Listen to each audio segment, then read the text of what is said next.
¿Qué tal, chicos? Buenos días. Bueno, cuando menos para mí. Ok, am, vamos a tratar de avanzar un poco con los temas que hemos estado viendo. La idea es que pues, vayan a su ritmo, pero sí es necesario que van entregando. Pero ahorita vamos a discutir la parte de la unidad 2, la parte de análisis de datos, específicamente en filtrado, ¿no? Entonces, vamos a la unidad 2, que es descubrimiento de contenido de datos. Y el primer tema que nos va a interesar es el filtrado. En este video vamos a discutir únicamente el filtrado. Lo voy a dividir en videos para que no sea demasiado pesado. Lo voy a dividir en videos. Entonces, este video va a ser la parte del filtrado. Entonces, en la unidad 2, en la meta 2.1, van a ver el primer ejemplo. Vamos a abrir el primer ejemplo, ¿no? Ya lo corrí y pues va a ver algo más o menos así, ¿no? Entonces, ¿qué es lo que estamos haciendo aquí? ¿Por qué nos interesa hacer filtrado? ¿Por qué nos interesa hacer selección de datos? Bueno, hay veces, aunque yo tenga una base de datos, vamos a suponer que yo tengo una base de datos del INE, hay escenarios en los que ah, yo no puedo trabajar con todos los datos o no todos los datos me interesan o existen regulaciones y demás. ¿A qué me refiero, no? Imagínense que ustedes están trabajando con una base de datos que contiene información de, no sé, personas entre 5 y 65 años, ¿no? Pues simple y sencillamente hay veces que yo nada más necesito, vamos a poner, yo tengo aquí entre los 5 y los 65 años. Entonces hay veces que ya me interesa trabajar con un grupo poblacional. Vamos a decir que nada más me interesa trabajar con este grupo poblacional. Y pues a mí no me interesa que esta fracción de la información pertenezca a la base de datos. Entonces yo necesito filtrarlo y necesito deshacerme de esto, ¿no? Entonces es un escenario en el que no me interesa. Otro es que pudiera haber regulaciones, ¿no?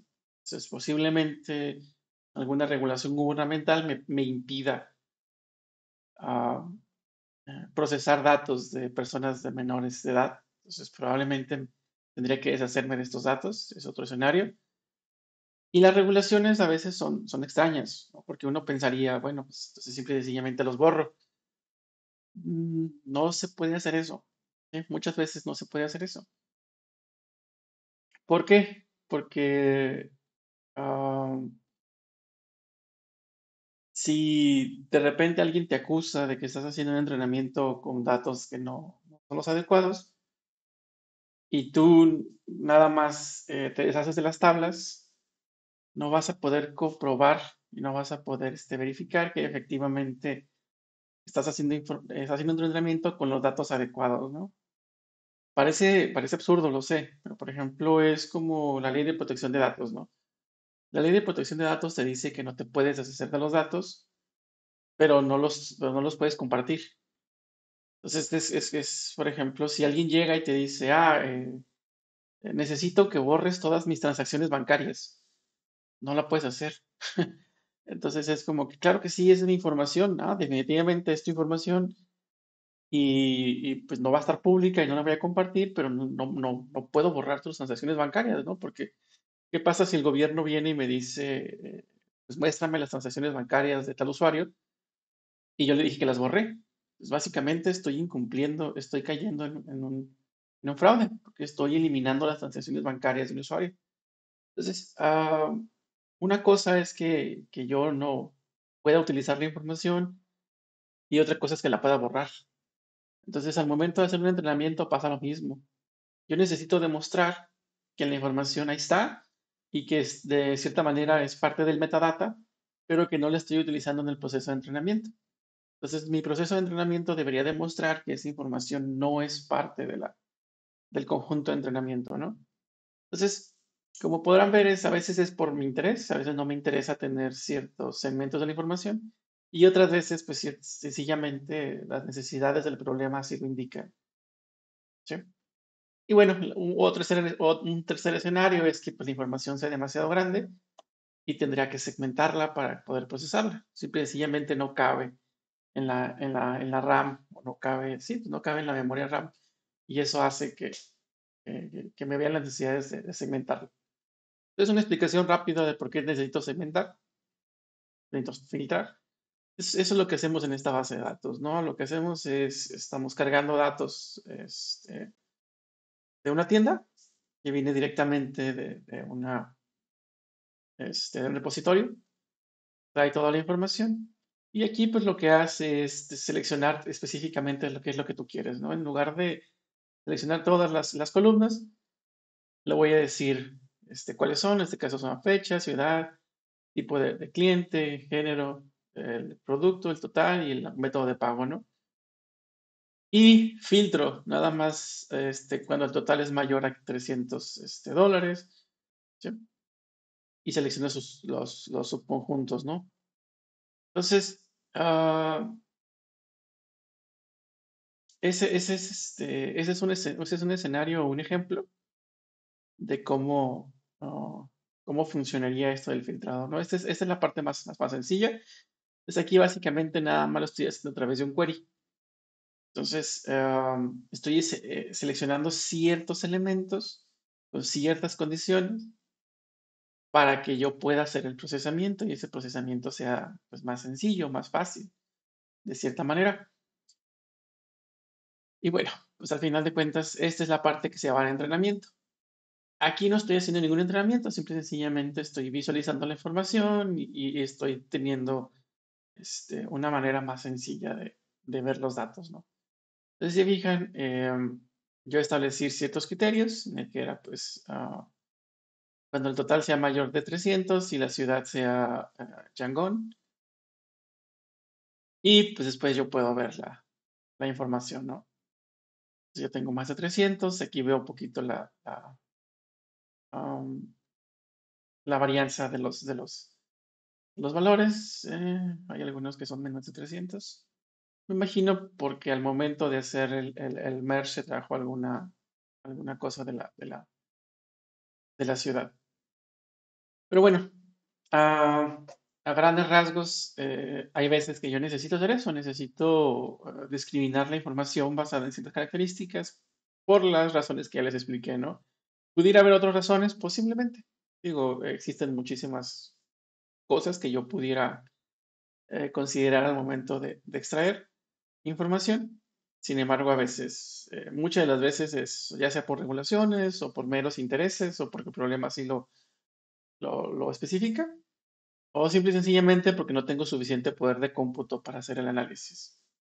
Entonces, esa es una parte del filtrado. Obviamente no es todo, ¿no? Existen diferentes motivos para el filtrado. Sin embargo, me voy a ir uno por uno, ¿no? Pues vamos a ir al ejemplo 2. En el ejemplo 2 vamos a ver algunas otras características. En el ejemplo 2 vamos a ver, ah, igual estoy extrayendo los datos, esta es una base de datos de venta de casas. Sin embargo, aquí utilizamos igual un query y demás. Pero si se fijan, esta base de datos empieza a meter información, este, empieza a considerar información estadística. Ujú. El valor medio, ¿sí? Empieza a meter información estadística. Oh Dios, aquí está. Entonces aquí está el valor medio, igual a la mediana, el tax y la mediana, calculamos el tax, y agrupamos y demás, ¿no? Entonces, aquí lo que hace es empieza a meter, empieza a incorporar estadísticos y nos empieza a dar la idea de este tipo de comportamientos. ¿Por qué nos interesan los estadísticos, no? ¿Por qué de repente empezamos a decir, bueno, tenemos más información y, y de dónde está saliendo, no? Bueno, el asunto es el siguiente. Vamos a tener dos escenarios, el escenario A y el escenario B, ¿vale?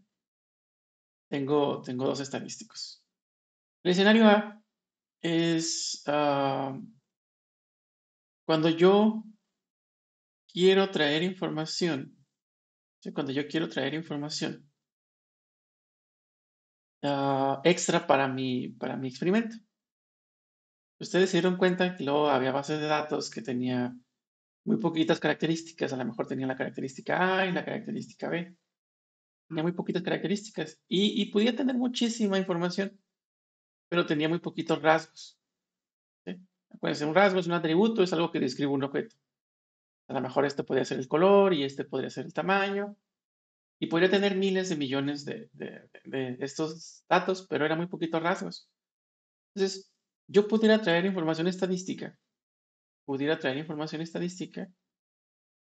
con la finalidad de extender la base de datos. Entonces, si yo pudiera tener el rasgo A, el rasgo B, el rasgo C, donde el rasgo C podría ser la media, por ejemplo, podría ser la media. El rasgo D pudiera ser la mediana, y así consecutivamente. Yo pudiera extender esta base de datos utilizando información estadística. ¿Cuál es la finalidad de hacer esto? ¿Por qué me interesaría hacer esto? A veces los modelos necesitan más información. Si yo le doy muy poquitos rasgos, si le doy muy poquitas características, el modelo no logra alcanzar el target. ¿Por qué? Porque hemos aprendido que los modelos necesitan información y entre más información le des, mejor se va a comportar. ¿Vale? Obviamente, pues hay un límite, sabemos también que no tenemos demasiadas dimensiones y demás. Pero las dimensiones generalmente las reducimos cuando tenemos, no sé, 40, 50, 100 dimensiones, ¿no? Que son demasiadas para procesar. Pero aquí yo puedo agregar, no sé, unas 4 dimensiones más y darles esa información al modelo para que pueda hacer el análisis. Entonces, en ese sentido, si yo, por alguna razón, llegase a tener muy poquitos datos o muy poquitas características, yo pudiera incrementar la cantidad de elementos que voy a meter a la base de datos y así entrenar el modelo para que tenga más información. Entonces, básicamente el proceso es agarrar la base de datos, calcularle valores estadísticos. Con valores estadísticos me refiero a la media, a la promedio, a la varianza, a la división estándar, cosas tradicionalmente este, estadísticas, ¿no? Cosas simples. Y agregárselo a la base de datos. Definitivamente yo pudiera hacer más cosas, yo pudiera calcular algunos otros parámetros, pero esa sería la premisa, ¿no? Más adelante hablaremos de algunos rasgos un poquito más complejos que se suelen extraer de los datos, pero de momento quedémonos con los valores estadísticos. Ok, hasta aquí todo bien. Extraemos y luego acoplamos esos nuevos valores a la base de datos. La base de datos se vuelve más grande y después ya le llevamos al modelo. Después ya le llevamos al modelo y de esa manera podemos entrenar. Ese es el escenario 1.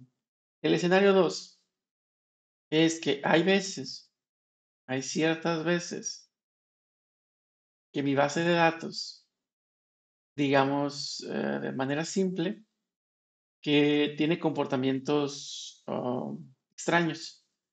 Voy a llamarle comportamientos extraños. ¿A qué me refiero? Que yo estoy asumiendo que mi base de datos es euclidiana, por decir algo, ¿no? Es euclidiana, Euclides. Y yo estoy utilizando técnicas de Euclides. Hay veces que eso no es cierto. Hay veces que esta base de datos tiene comportamientos que no son euclidianos. Entonces, si yo trato de procesar estos datos con una fórmula de Euclides o con un modelo que se basa en sistemas de Euclides, no va a funcionar. ¿Sí? No va a funcionar.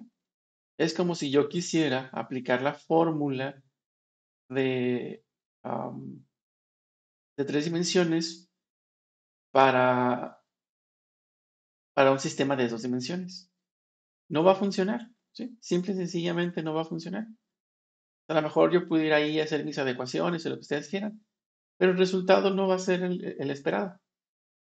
Entonces, hay veces que los datos tienen comportamientos extraños, habíamos dicho. Simple y sencillamente esos datos son extraños. ¿Sí? Son extraños. Cuando los datos tienen comportamientos extraños y yo ya probé y agarré el modelo y me puse a probar diferentes metodologías, y hice la extracción de datos, hice el preprocesamiento, no sé, agarré random forest, agarré regresión lineal, agarré máquina de soporte vectorial, incluso redes neuronales, ¿no? Y no estoy teniendo el resultado que yo espero. Entonces, muy probablemente lo que está pasando es que estos datos, esta base de datos tiene comportamientos extraños. Entonces, muchas veces lo que hacemos es les extraemos rasgos, calculamos características de estos datos, es decir, podemos calcular valores estadísticos, calcular valores estadísticos, y al momento de calcular estos valores estadísticos, como ya están previamente definidos y normalizados y todo, yo nada más voy a trabajar con la transformación de esta base de datos. ¿A qué me refiero? Me voy a deshacer de la base de datos original. Bueno, no la voy a borrar, no, dejar ahí. Pero voy a trabajar con sus valores estadísticos, con la media, con la mediana, con la medición estándar, con todas esas cosas que provienen de estos datos estadísticos, de estos datos originales. ¿Sí? Simple y sencillamente es una transformación de estos datos. Creo una nueva base de datos, que es una representación estadística de la primera, y esta la meto al modelo. Y eso pudiera resolver mi problema. ¿Sí? Vamos a decir que estos son los datos estadísticos. Y eso pudiera resolver mi problema. ¿A qué se debe esto? Bueno, como les comentaba, am, es muy probable que los datos extraños estén obedeciendo otras métricas, que no estén obedeciendo las métricas de Euclides. Y yo estoy tratando de resolverlo con algún modelo, no sé, árboles, ¿no? Donde estoy calculando distancias, y esas distancias se están calculando mediante una métrica de Euclides.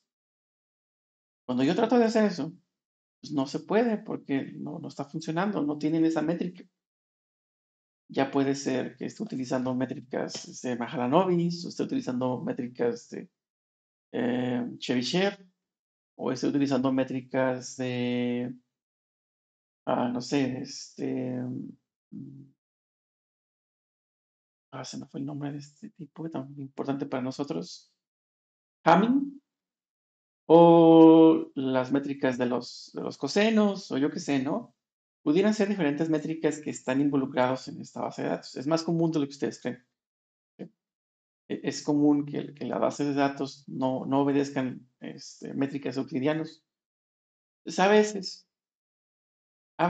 los modelos son suficientemente poderosos como para ser invariantes a transformaciones, pero hay veces que no. Hay veces que los modelos ya están diseñados y la gente que los diseñó son bien pros. Y hay ciertos modelos que pudieran ser invariantes a rotaciones y a transformaciones. Pero nos va a tocar que por cuestiones de mala suerte, yo creo, vamos a tener datos que no son, que son resistentes a ese tipo de cosas, y el resultado no sea el que estamos esperando. Entonces, lo que podemos hacer, esta es una forma de hacerlo, no es la única, ya más adelante veremos otras, es extraer datos estadísticos, o sea, hago una representación de los datos originales, como lo estoy haciendo aquí, una representación de los datos originales mediante estadística. Los extraigo y estos no los agrego al proceso de entrenamiento. Trabajo únicamente con esos. La diferencia de aquí es que estoy calculando datos estadísticos para agregarlos a la base de datos y así hacer crecer la base de datos y tener más rasgos con los cuales trabajar. Pero este es cuando tengo muy poquitos rasgos o tengo muy poquitos datos. Yo ya aprendí que para que el modelo sea eficiente necesito tener una buena cantidad de datos. y a veces no los tengo, ¿sí? A veces no los tengo y tengo dos opciones, o me pongo a generar más datos o simple y sencillamente le agrego ciertos rasgos que pudieran ayudar a mejorar mi modelo, ¿no? A veces simple y sencillamente no es viable. A veces sencillamente no es viable. Si es viable, pues hagan más experimentos y pídanle al cliente que haga, que extraiga más datos y pónganse a hacer la experimentación, ¿no? Sin embargo, a veces simple y sencillamente no es viable. Entonces ya nos tocará utilizar técnicas para completar estos datos. Entonces, cuando me faltan datos o me faltan características, puedo agregarlas mediante este cálculo de valores estadísticos y agregarlos. Y el caso B es, a veces, la métrica con la que están diseñados los datos es diferente, es extraña. Entonces, no me conviene estar trabajando con la base de datos directamente. Entonces, lo que hago es, le extraigo rasgos mediante transformaciones, que en este caso son cálculos de estadísticos, y trabajo con esa transformación. ¿Por qué? Porque esa transformación ya se usaron fórmulas y esas fórmulas están estandarizadas y ya siguen ciertos reglamentos, ¿no? Y yo sé que esos datos ya vienen transformados, ya están en un espacio diferente al que estaba y puedo trabajar con ellos. Entonces, ese es el asunto con trabajar o querer trabajar con valores estadísticos, que se vuelve relevante para mí el momento de encontrar patrones. Mm, no es lo único, porque no es lo único. Hay otras formas de extraer datos. Los valores estadísticos no es lo único que hay. No quiero que se queden con la idea de que así vamos a resolver todos los problemas, porque no es así. Pero esa es una forma en la que ustedes pudieran trabajar. Bueno, como les dije, no quiero que los videos se vuelvan así demasiado extensos. Entonces ahorita nada más vamos a abordar estas dos temáticas. Y obviamente pues voy a seguir abordando las demás, pero ya será en un siguiente video.